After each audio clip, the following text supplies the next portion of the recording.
Ceci est un clitoris. Je pense que pour la plupart, vous ne saviez pas.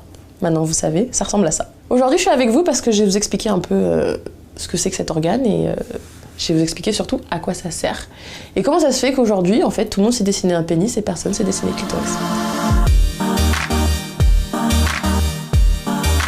Il faut savoir qu'en fait, le clitoris, c'est le seul organe de tout le corps humain qui est uniquement dédié au plaisir.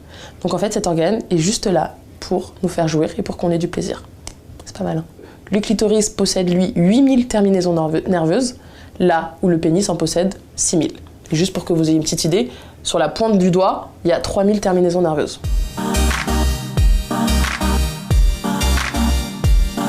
Un pénis, c'est un organe érectile qui se gorge de sang lors de l'excitation et qui mesure en moyenne entre 13 et 16 cm.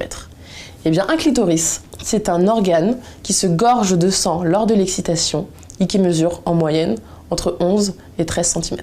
Donc en fait, c'est exactement la même chose. Et ça, c'est le gland.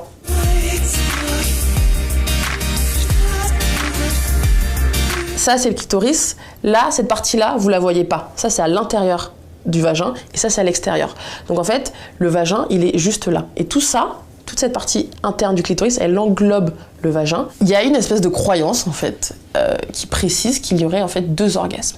Un orgasme qui se veut clitoridien et un orgasme qui se veut vaginal. D'où la fameuse expression « t'es plutôt vaginale » ou « t'es plutôt clitoridienne ».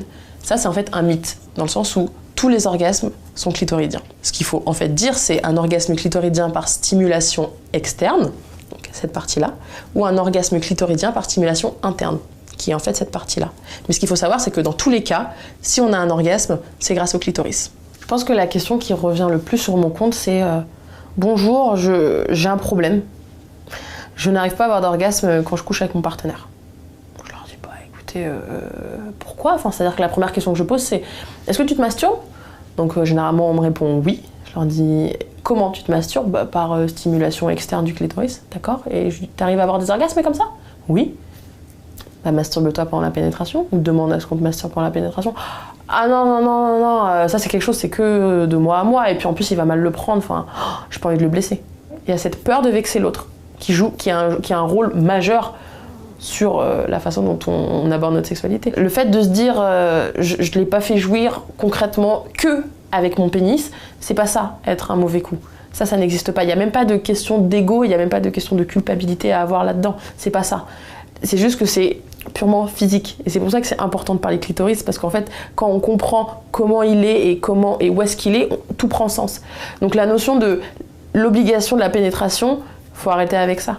Et la communication, c'est super important. Il n'y a rien de mal à masturber sa copine ou sa femme ou peu importe sa partenaire pendant la pénétration.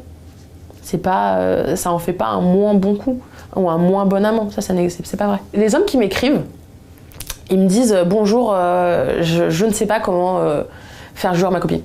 Ça, on me le demande, je sais pas, peut-être 30 fois par jour. Et je leur dis, demande-lui. Avant de faire un gâteau au chocolat, on t'expliquait comment le faire. Il n'y a jamais personne qui a su faire un gâteau au chocolat sans qu'on lui apprenne. Bah, c'est exactement la même chose, il n'y a pas de mal à demander. Moi, j'ai un clitoris depuis 23 ans. J'ai découvert, il y a un an, à quoi ça ressemblait. Donc, comment voulez-vous qu'un homme sache à quoi ça ressemble un clitoris? Enfin, je veux dire, ça va de soi.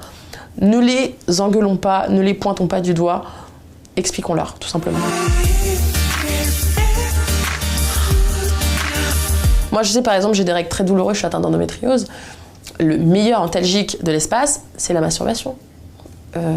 Antidépresseur, anti-stress, quand j'ai quelque chose qui va me stresser, ou j'ai une grosse interview, ou j'ai un gros entretien, petite séance de masturbation avant, et en fait, on repart. Donc les bienfaits de la masturbation, pareil, c'est quelque chose dont on ne parle pas, alors qu'il y en a, et c'est quelque chose de bon, et c'est quelque chose de bon pour la santé, et c'est pas quelque chose de... c'est ni quelque chose de mal, ni quelque chose de sale, ni quelque chose qu'on devrait réserver.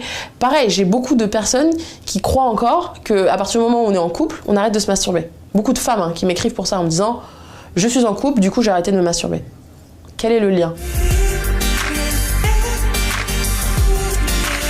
Ceci est un pendentif, c'est un clitoris. J'ai ce pendentif parce qu'il y a un truc qui me fait marrer, c'est quand on me demande souvent... Tu sais, il y a des gens qui ont des croix. Donc on leur dit, non mais en fait t'es chrétienne, moi je leur dis, bah non je suis clitoridienne. Petite blague.